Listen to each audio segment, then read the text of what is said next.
I decided to research the misleading claims about antidepressants being too risky and ineffective that I commonly see among various forms of media.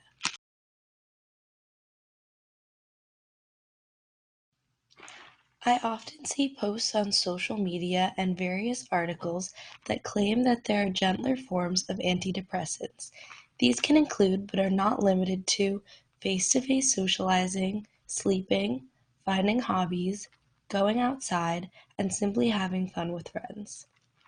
It is also believed that psychiatrists should not continue prescribing antidepressants because they are too risky and are ineffective.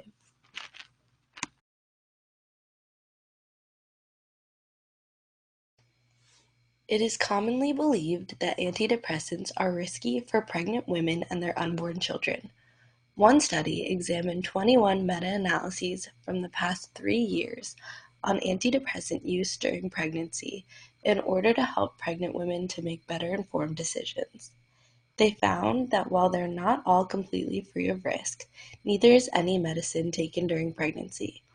There are many pregnant women, young mothers, and young children who see the greatest ease of depressive symptoms through antidepressant use.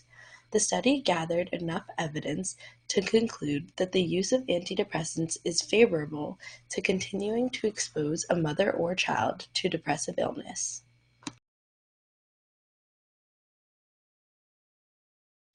Many believe that antidepressants are too risky for those with non-severe major depression and that they should opt for other forms of therapy like CBT instead. One study examined the theory that antidepressants should only be taken by those with severe symptoms. This theory is well known because most healthcare professionals recommend cognitive behavioral therapy as a first line of depression treatment rather than antidepressants for less severe cases.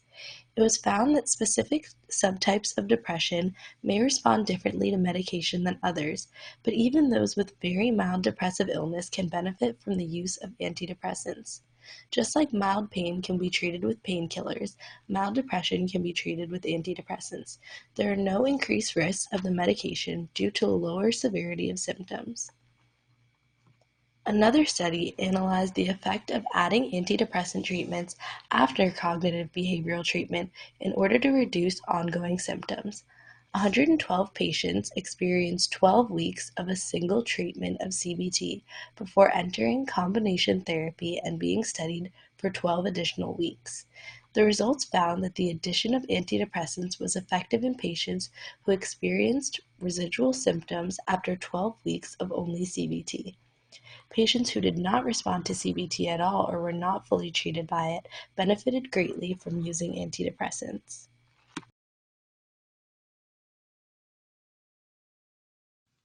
While there aren't gentler forms of antidepressants, there are alternate activities that have been proven to affect depression symptoms. One study explored the use of mild counseling for mothers of young children and pregnant women. These 6 counseling sessions were either home delivered or at their OBGYN offices and lasted about 30 to 50 minutes. The visits were easy to replicate even for women with low incomes due to delivery from community caregivers. Women who completed 8 or more weeks of listening visits experienced significant improvements.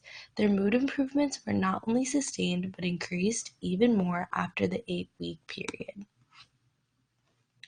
Another study analyzed prolonged physical inactivity and its effects on depressive symptoms. It examined 10 males after they were exposed to a 35-day-long hospitalized bed rest. After their administered rest, depression and anxiety symptoms showed no significant changes in those who had no previous symptoms. Results showed that physical inactivity does not cause depression in people who were previously mentally healthy, but it can worsen symptoms that were already prevalent. Those with seasonal affective disorder can often benefit from being exposed to sunlight. Many people with depression and seasonal affective disorder choose to purchase artificial light boxes in order to lift their moods and ease their depressive symptoms.